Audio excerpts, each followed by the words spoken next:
baffled and amazed even as trainers. So before we call in our bird, I'll be asking two numbers between 1 to 20. So first number, ano sa mga number? 13.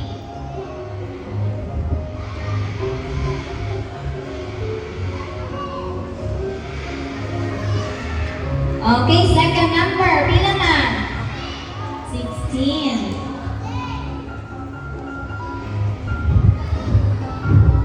Alright, so our equation is 13 plus 16. So we all know the answer, right? But before we call in our math wizard, I'll be shuffling these numbers first.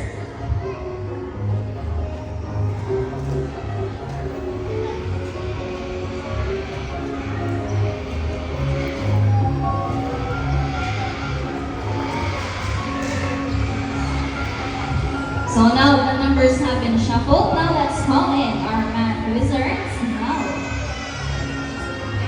Now once again, Snow is our Maluk and Papa too. Okay, Snow, your equation is 13 plus 16. So let's see if Snow really loves numbers. So parang na po sila tayo mag-study kung nagtuot pa ni kagabi ipon.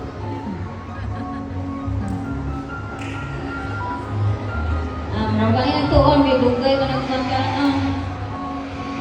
Okay, is Snow ready? Okay, Snow, solve the equation for us. Alright, Snow picks up number 2. So is the first number correct? I'm not sure, is the first number correct?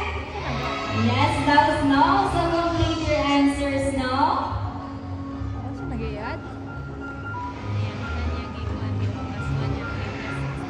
Ay, gilahos si Snow. Mag-TikTok lang yung gabi ba?